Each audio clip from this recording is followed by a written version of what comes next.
At the family barbecue in our Redmond backyard, my father looked me straight in the eyes and said, "If you disappeared tomorrow, no one would care. I'm Hope Carter, 26, still stuck at home because every paycheck I earned went straight into his so-called house fund." The grill hissed, salmon skin crackling in the flames. Everyone chuckled except me. I set my plate down, rose slowly, and said, "Good. Because tomorrow morning, it won't be me who disappears." That night, I packed 2 suitcases, left the key on the kitchen island, and drove off without a word. No note, no goodbye. Just the open road and the echo of his laugh fading in the rear view. Ever cut ties with family and never looked back? Drop your city and story in the comments. I read them all. Smash subscribe for the full fallout. The I-90 stretched black ahead, old grunge tracks crackling through the speakers. My mind drifted back 4 years when I was 22 and still believed helping family meant something. I had just finished community college and landed an entry-level tech support job paying $45,000 a year. My father, Donald Carter, sat me down at the dining table, spreadsheets open on his laptop. He said he needed me to move back home to help cover the mortgage gap while he flipped a boat he swore would sell big. He called it the house fund. Every dollar I earned funneled straight into his account: rent, utilities, groceries, all paid by me, though none were in my name. He never asked, just expected. I wired the first check the day I moved in, suitcase still in the hallway. My mother, Denise Carter, watched from the kitchen stirring soup, saying nothing when he pocketed the transfer confirmation. She knew the numbers didn't add up, but silence kept the peace. Donald later took out a home equity line of credit for $120,000 without telling anyone. I found the paperwork months later buried under old tax returns. He'd used it to buy a 28-foot bayliner docked at the Kenmore Marina, hosting weekend parties with buddies from his contracting crew. The name across the stern golden reed after my brother, the golden child, who never paid a bill in his life. Reed Carter had moved out at 25, renting a condo in Kirkland with a signing bonus from his sales job. Yet Donald still slipped him envelopes, $500 here, $1,000 there, for car payments, vacations, whatever. I saw the Venmo alerts on the family plan phone. Reed never questioned where the cash came from. Why would he? It never touched his wallet. I stayed quiet too long. Every paycheck vanished before I could use it. Donald always had emergencies: roof leaks, furnace replacements, property taxes due early. I transferred. He spent. The boat got new electronics. Reed flew to Vegas. Denise bought designer handbags on clearance, whispering they were little treats. One night, I checked the joint account. Balance zero. Donald had drained it for dock fees. I confronted him in the garage, boat trailer hitched to his truck. He shrugged, said the market was slow, that the fund needed a little top-off. When I asked for statements, he handed me a folder full of outgoing transfers, my name on every line. No mortgage payments in 6 months. The HELOC balance kept climbing. Denise walked in, saw the printouts, and turned away. "Your father knows what he's doing," she muttered, closing the door. That was her line for everything. The next day, Reed texted, "Dad says you're stressing him out. Chill." Attached was a photo of him on the boat, beer in hand, Lake Washington glittering behind him. I stared until the screen blurred. I started saving in secret small deposits in a credit union across town, cash from grocery change. When my transfers slowed, Donald noticed. He cornered me in the laundry room, voice low. "Family sticks together. You don't bail when things get tight." I nodded, but I kept saving. The boat sat unused, most winters tarped in the driveway. Donald listed it once, price too high, no bites. Interest piled up. I ran the numbers, payments devoured half my salary, none reducing principal. Donald refinanced behind my back, pulling another $30,000 for engine upgrades. Reed got a new watch for his birthday. Denise hosted book club, poured wine on the deck overlooking the lake. Neighbors admired the view. No one asked how we afforded it. I smiled, refilled glasses, calculating how many shifts it would take to break even. Donald threw a Super Bowl party on the boat, invited half the neighborhood. I catered it with overtime pay. Reed live-streamed from the helm tagging sponsors. Comments rolled in. Living the dream. I scrubbed the deck at midnight bleach, burning my hands. Spring came. Donald planned a fishing trip to the San Juans, needed new gear. I said no for the first time. He laughed, called me ungrateful. Denise sighed, said I was being dramatic. Reed blocked me after I asked why his rent was covered, but mine wasn't. I kept the secret account growing, 80 here, 50 there. Donald got suspicious, checked my phone when I showered. Found nothing. I switched to cash apps under a fake name. The HELOC statements stopped arriving. Donald intercepted the mail, shredding what he didn't like. I ordered duplicates online and saw the balance hit $150,000. Interest alone equaled my old paycheck. One dawn, Denise found me crying over the laptop. She closed it gently. "He'll pay it back when the boat sells," she said. The listing had already expired again. Reed announced his engagement, asked Donald for help with a down payment. Donald agreed without hesitation. I transferred my usual amount that month anyway habit. By 26, I was still trapped in the spare room posters from high school, curling at the edges. Donald upgraded the boat's sound system. Reed posted engagement photos. Denise planned the wedding menu. The house fund was a black hole. My credit score sank under missed payments. Donald offered to co-sign a new card, his name first, and maxed it out within a week on tools he never used. I stopped asking questions and started planning.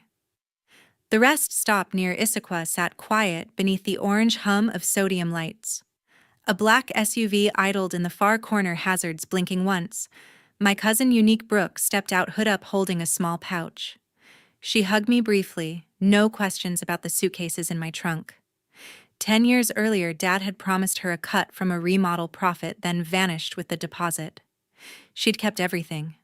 Unique handed me a flash drive. Scanned contracts, emails, bank wires. He thought I deleted them. Then she opened her phone, tapped Zelle, and within seconds, $80,000 landed in my new account. It came from a separate settlement she'd won against another contractor, clean, legitimate, untraceable to the family. She backed toward her car engine, rumbling low. "Bellevue's 15 minutes west. Sleep first, job hunt tomorrow." Tires cracked the gravel as she drove off into the dark. I merged onto I-90, Bellevue's skyline faint against the horizon. A studio above a coffee shop on Main Street popped up on Airbnb, 1-week rental paid through Cash App. The owner left the key in a lockbox beside the door. The space smelled of new paint. A queen bed faced a wide window. The hum of espresso machines rose from below. I opened my laptop, refreshed my resume, and started applying. Cloud computing forums, LinkedIn premium trial, 25 cover letters tailored for product coordinator, junior analyst, and associate roles across the tech corridor. Applications flew out before dawn. I caught 4 hours of sleep, showered, then grabbed espresso downstairs while scanning emails. By noon, recruiter messages trickled in, auto rejections mixed with meeting invites. The first interview came, virtual camera on, background blurred. The hiring manager asked about agile workflows. I leaned on my old tech support experience, reshaping call scripts into user stories. The second round was in person 2 days later, a glass tower off I-405 badge at security panel of 3, with whiteboards and mock sprint planning. They offered me associate product manager on the spot, $78,000 base, stock options, full benefits. Start date flexible. I signed the digital offer from the Airbnb's kitchen table, pulse steady for the first time in years. After a week, I moved into a furnished condo under a corporate lease, high-rise with a gym and a 10-minute commute. My badge scanned me through turnstiles to floor 12 overlooking the park. The team welcomed me with swag hoodies and standing desks. Onboarding covered everything: 401k match, health plan, transit subsidy. I maxed contributions immediately. Paychecks landed in the credit union account Unique helped me set up. No shared ties, No joint anything. Daily stand-ups at 9 sharp. I own the roadmap for a data migration tool coordinating engineers in India and designers in Portland. Feedback loops tightened. Releases shipped weekly. After my first sprint review, my manager Sheila pulled me aside. "You're picking this up fast. Stay consistent, promotion track opens in 6 months." Lunch breaks on the rooftop deck, Lake Washington glinting to the south. Coworkers swapped weekend plans, hikes, breweries, brunch spots. I smiled, listened, kept my history sealed. Evenings built routine treadmill meal prep certification courses. My savings grew. The emergency fund reached 3 months of expenses. Occasionally, teammates invited me to happy hours downtown. I went once, sipped one IPA, and left early. Boundaries mattered more than belonging. 90 days in performance review exceeds expectations. The bonus cleared 5 figures. I split it half to index funds, half to savings. Soon, Sheila assigned me lead on a critical client escalation, a Fortune 500 account threatening to churn. I renegotiated scope, delivered under budget. Leadership noticed. Weekends became exploration. Saturday markets, downtown trail runs, and Cougar Mountain thrift stores along 148th. My phone stayed on Do Not Disturb for every Redmond number. The condo lease rolled month to month. I kept it minimal: bed, desk, a couple of plants from Pike Place. No photos, no ghosts. Certification stacked: AWS Solutions Architect, then Azure Fundamentals. Study groups online, flashcards on the bus to work. Team offsite in Leavenworth, a Bavarian-style town tucked in the Cascades. Ropes course, Trust Falls, zipline. I didn't hesitate once. Respect came quiet and real. By 6 months, pay rose to $85,000. First stock tranche vested. I started mentoring new hires, running lunch and learns on requirements gathering. Sheila hinted at a senior track. Now, when I looked out the window during stand-ups, Bellevue no longer felt like a stopover. Its streets, its skyline, its calm rhythm, they were mine. Roots shallow, maybe, but finally, mine. Reed's text lit up the screen. "Dad filed a police report. You stole $30K. I stared at the bubble thumb hovering. Then I blocked the thread and powered off my phone. The next morning, I opened Google Drive on my work laptop, the folder labeled "Contributions Untouched" since the night I left. 5 years of bank exports, screenshots, PDFs. Every transfer tagged house fund, timestamps aligned with paydays. Emails from Donald read, "Send the usual by Friday, mortgage due." Blunt subjects, no attachments. I zipped the files, encrypted them, and backed everything up to an external SSD. A police report meant escalation. I searched Bellevue firms and found a Seattle private investigator with an IRS background. Called from a burner app. Marcus Hale answered in a gravelly voice and scheduled a same-day consult. I drove across the 520 bridge parked near Pine Street. His office sat above a vape shop, blinds half drawn. Marcus wore a faded mariner's cap and scrolled through the drive on his monitor. "These transfers look voluntary," he said, "but context matters. If he's claiming theft, we'll flip the narrative." He quoted a flat fee, $5,000 upfront. I wired it from savings, no questions asked. During the first week, Marcus tracked Donald's routines: Home Depot runs, marina stops. He photographed the Bayliner under new canvas, registration numbers clear. Public records confirm the HELOC origination date and draw history. Though statements were redacted, Marcus noted the missing interest deductions from the joint tax returns I'd accessed through an old login. He dug deeper. Donald had filed as head of household, claiming boat loan interest as a business expense under his contracting LLC. No Schedule C matched the withdrawals. Marcus cross-checked county records. Property taxes were paid late, penalties waived through appeals. Donald filed himself. Surveillance showed cash deposits at casino ATMs after marina visits.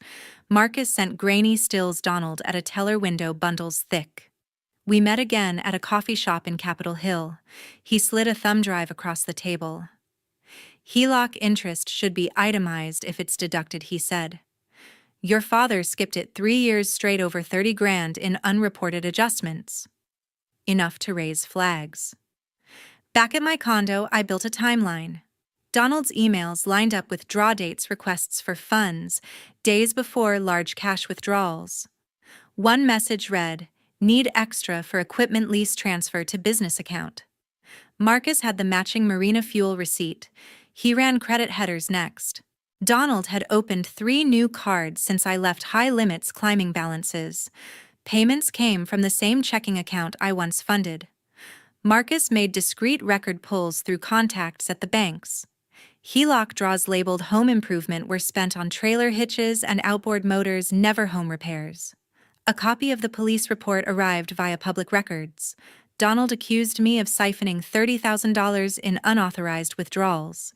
The printout listed transfer dates, my old ones, but cropped out the house fund notes.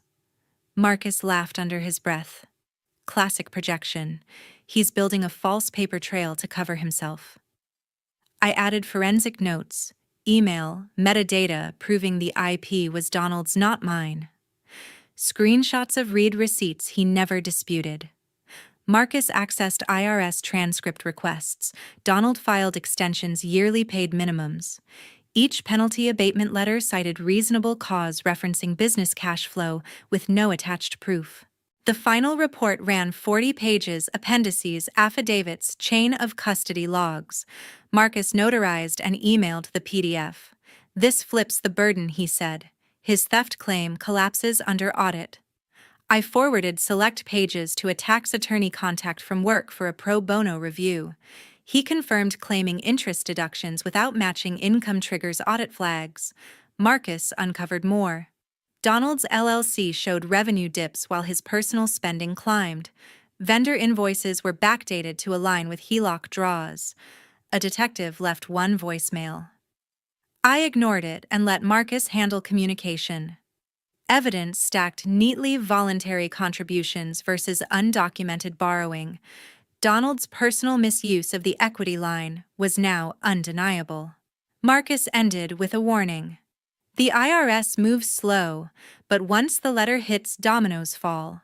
I uploaded everything to a cloud vault with 2-factor authentication printed copies and locked them in the condo safe. The report sat ready, a counterpunch loaded. The sealed IRS envelope landed at the Redmond address. Marcus forwarded a scanned certified mail receipt signed by Donald. Notice of examination schedule. A discrepancies: unreported interest income from the equity line. Appointment set at the federal building in downtown Seattle, agent name redacted. Donald hired a tax preparer at the last minute, scrambling to assemble documents into manila folders. The auditor requested HELOC origination papers, draw logs, and expense substantiation. Donald produced partial bank statements claiming the draws funded home renovations. No receipts for materials, no contractor invoices beyond his own LLC. The auditor flagged interest deductions without a corresponding 10-999 INT from the lender. Donald argued a verbal agreement with the bank had waived reporting for business purposes. The agent noted LLC revenue was insufficient to cover his personal withdrawals. The field audit expanded. The agent visited the property, photographed the bayliner in the driveway, and measured the house's square footage against the claimed improvements. No building permits had been pulled for the alleged additions. Under pressure, Donald submitted amended returns adding $30,000 in income and calculating self-employment tax. Penalties were assessed for underpayment and accuracy-related issues. A lien notice was prepared. Word spread through contractor circles. Suppliers delayed credit lines. Subcontractors demanded cash up front. Donald's bids lost to competitors quoting lower prices. Seattle Times reporter Lauren Kim caught wind of it via a public records request. She called the house, left a voicemail for comment. Denise answered, voice trembling, then hung up. Lauren showed up the next day, notebook in hand. Neighbors whispered from their porches.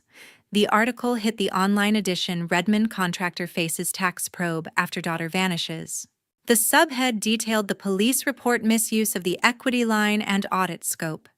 The print version followed Sunday, the photo of the house blurred for privacy. Comments flooded in. Former clients cited late payments and poor workmanship. Donald's Yelp rating tanked overnight.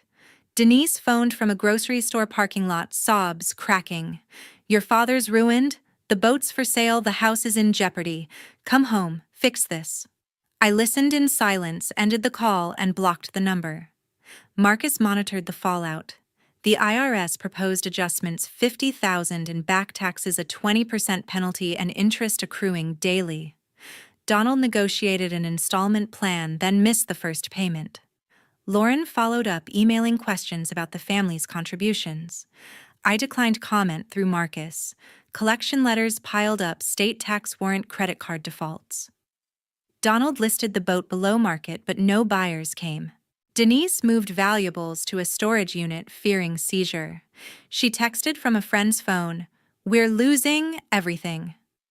I deleted it without reply. The audit closure letter arrived, deficiency notice, 30-day appeal window. Donald retained counsel, legal fees draining the last reserves.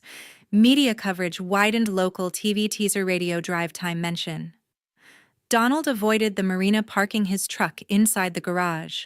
Lauren published a sidebar, equity line pitfalls, warning signs for families. No names mentioned, but the context was unmistakable. The IRS filed a federal tax lien recorded with the county. The mortgage lender was notified and demanded curtailment. Donald attempted to refinance, denied due to the lien. His equity was stripped. Denise called my work line, transferred to voicemail. Her message was frantic: hospital bills, lapsed insurance coverage. I blocked the extension.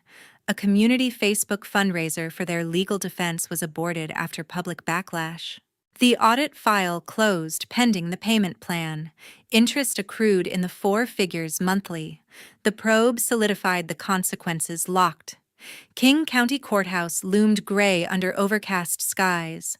I filed the civil complaint 9 months after the audit notice: $300,000 in damages for financial exploitation and emotional distress. My attorney Daniel Hayes drafted the counts: breach of fiduciary duty, conversion, and intentional infliction. Exhibits included Marcus's report, bank logs, and deposition transcripts. Donald initially responded pro se, his motions sloppy and disorganized. Judge Alvarez set discovery deadlines and ordered mediation. The session collapsed. Donald demanded dismissal, claiming the funds were gifts, not loans. Daniel subpoenaed the lender's records.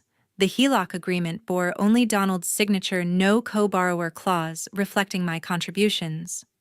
Interest statements confirmed no reported income. The trial date was locked for spring.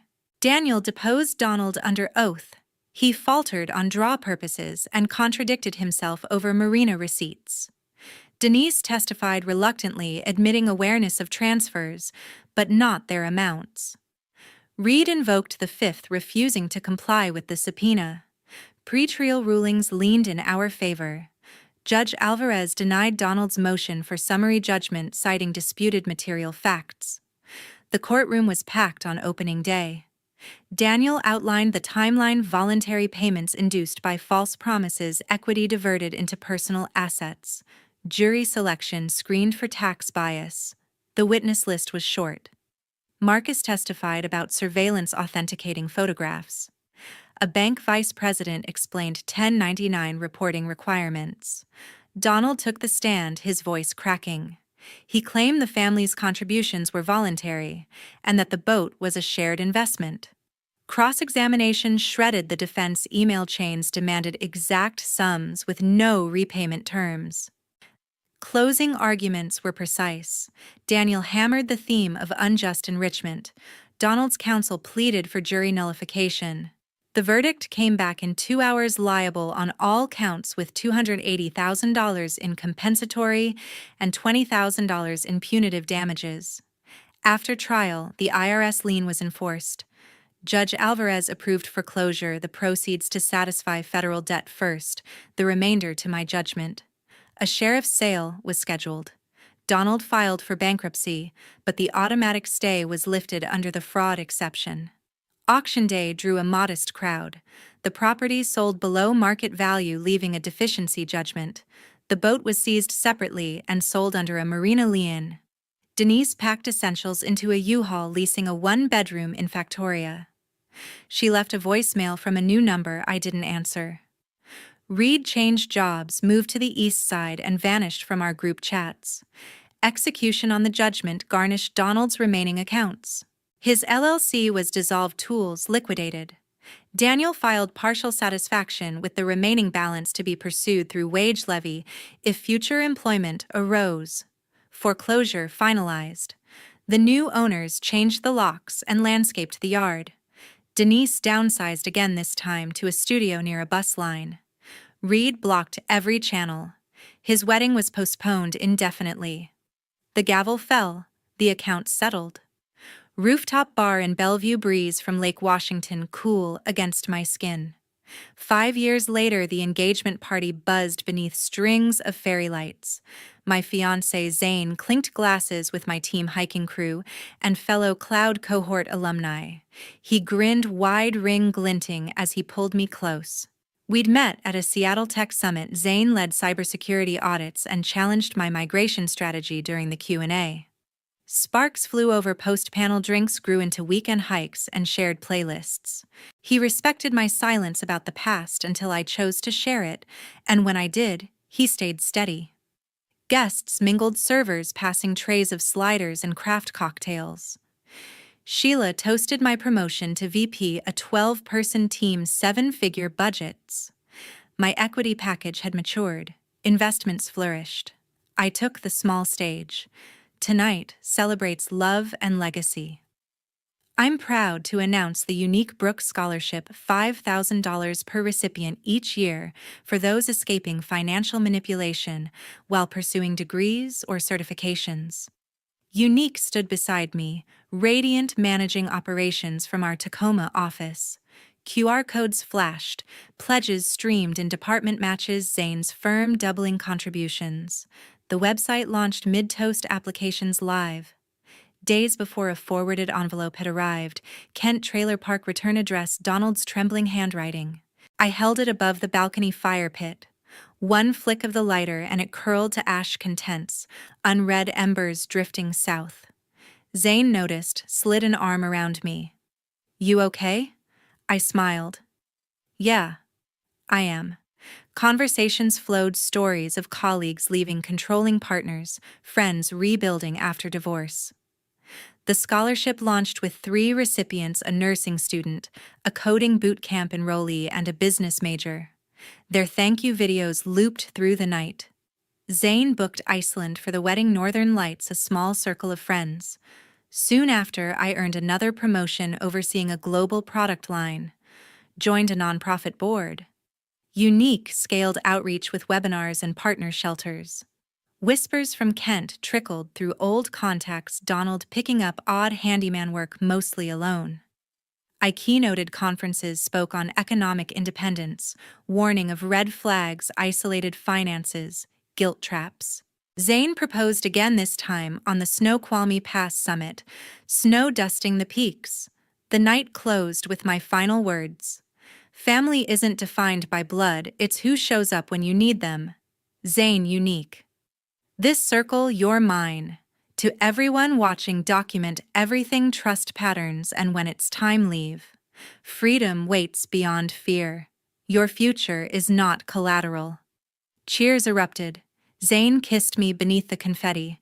The fund reached its endowment goal, perpetual awards secured. The path forward gleamed, bridges behind burned clean.